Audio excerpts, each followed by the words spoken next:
पिछले एक दशक से बिजली की मांग लगातार बढ़ती जा रही है, जिसका कारण आधारभूत संरचना और तेल एवं गैस जैसे प्रमुख क्षेत्रों में हो रहा तेज विकास है। भारत आज दुनिया का तीसरा सबसे बड़ा ऊर्जा उत्पादक देश है। देश की संस्थापित ऊर्जा उत्पादन क्षमता 2006 के 124 गीगावाट से बढ़कर 2020 में 374 गीगावाट हो गई है। वर्ष 2019-20 में बिजली की अधिकतम मांग लगभग 177 गीगावाट थी।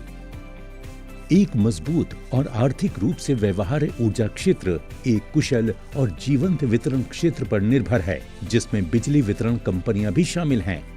ये एक सहजीवी संबंध का प्रतिनिधित्व करता है, जिसमें ऊर्जा क्षेत्र का विकास डिस्कॉम्स के व्यावसायिक व्यवहार्यता के साथ अटूट रूप से जुड़ा हुआ है। कोयला ऊर्जा मिश्रण का एक प्रमुख घटक बना हुआ है। मूलतः इस स्थिति में परिवर्तन की संभावना नहीं है और 2030 तक राष्ट्रीय ग्रिड से जुड़े कोयला संचालित संयंत्रों की कुल उत्पादन क्षमता के लगभग 36% हो जाने का अनुमान है। इस समस्या की गंभीरता को समझते हुए केंद्र सरकार के साथ साथ विभिन्न राज्य सरकारों ने भी एटी और सी घाटे को कम करने के उद्देश्य से कई कार्यक्रम व योजनाएं प्रारंभ की हैं। डिस्कॉम्स की परिचालन दक्षता और वित्तीय स्थिति में सुधार के लिए भी कई कार्यक्रम और योजनाएं शुरू की गई हैं। उज्ज्वल डिस्कॉम एश्योरेंस योजना ऐसा ही एक कार्यक्रम है, जिसे एटी और सी घाटे को 15% तक कम करने के उद्देश्य से शुरू किया गया है। ऊर्जा दक्षता बढ़ाने के राष्ट्रीय अभियान के तहत जलवायु परिवर्तन को लेकर राष्ट्रीय कार्य योजना की पृष्ठभूमि में पैट योजना शुरू की गई थी। NMEEE के कार्यान्वयन की योजना विद्युत मंत्रालय और ऊर्जा दक्षता ब्यूरो द्वारा तैयार की गई थी। इसके लिए प्रदर्शन, उपलब्धि और व्यापार नामक एक बाजार आधारित कार्यप्रणाली शुरू की गई थी। पैट योजना का मुख्य उद्देश्य विशिष्ट ऊर्जा खपत को कम करना और ऊर्जा दक्षता में सुधार करना है।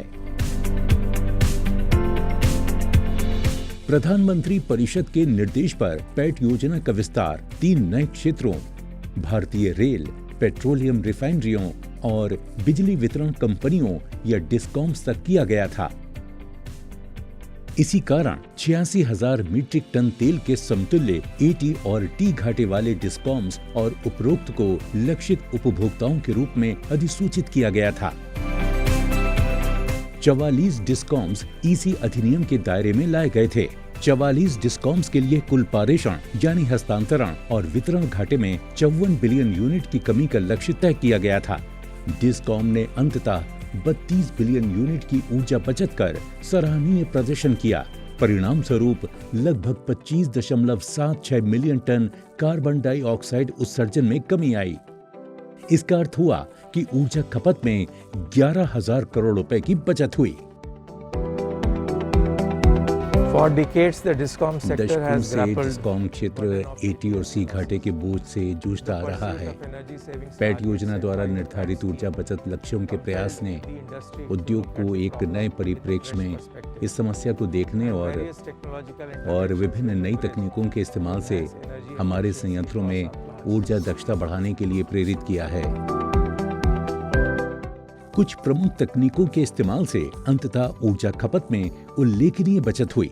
इनमें गैर सितारा मूल्यांकित ट्रांसफार्मरों यानी नॉन स्टार रेटेड ट्रांसफार्मर्स का प्रतिस्थापन, प्रमुख प्रक्रियाओं के स्वचालन के साथ साथ सिस्टम को अपग्रेड करना, मीटर सिस्टम में सुधार, दोषपूर्ण या धीमी गति से चलने वाले उपभोक्ताओं के बिजली मीटरों को बदलना, बेहिसाब बिजली की बर्बादी पर रोक, 33 केवी फीडरों के पावर फैक्टर में सुधार जैसे कदम शामिल हैं। डिस्ट्रीब्यूशन सेक्टर ऊर्जा क्षेत्र की कार्यप्रणाली में वितरण क्षेत्र सर्वाधिक महत्वपूर्ण कड़ी है। ये उपभोक्ताओं के बीच एक विद्युत परिपथ उपलब्ध कराता है और संपूर्ण कार्यप्रणाली के लिए राजस्व भी मुहैया कराता है। इस क्षेत्र का उच्च T&D घाटा विद्युत क्षेत्र में सुधार के लिए सबसे बड़ी चुनौती है। इसे देखते हुए भारत सरकार ने उदय एकीकृत विद्युत विकास योजना, दीनदयाल उपाध्याय ग्राम ज्योति योजना जैसी कई योजनाएं शुरू की हैं। इसी तरह भारत सरकार ने डिस्कॉम को भी पैट योजना में शामिल किया है। 44 विद्युत वितरण कंपनियों को पैट चक्र 2 में शामिल किया गया है और T&D घाटे को कम करने के लक्ष्य भी दिए गए हैं।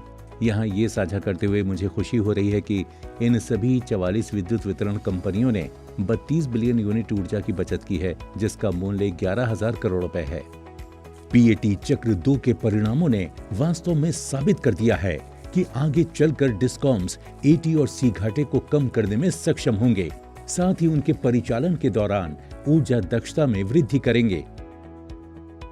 ऊर्जा दक्षता की दिशा में, कार्बन उत्सर्जन में कमी की दिशा में, व्यवहार्य परिचालन की दिशा में, भारत के ऊर्जा क्षेत्र को मजबूती प्रदान करने की दिशा में, भावी पीढ़ी के लिए एक स्वच्छ वातावरण बनाने की दिशा में कदम उठाकर भारत का डिस्कॉम्स क्षेत्र जलवायु परिवर्तन के विरुद्ध लड़ाई में मजबूती से खड़ा है।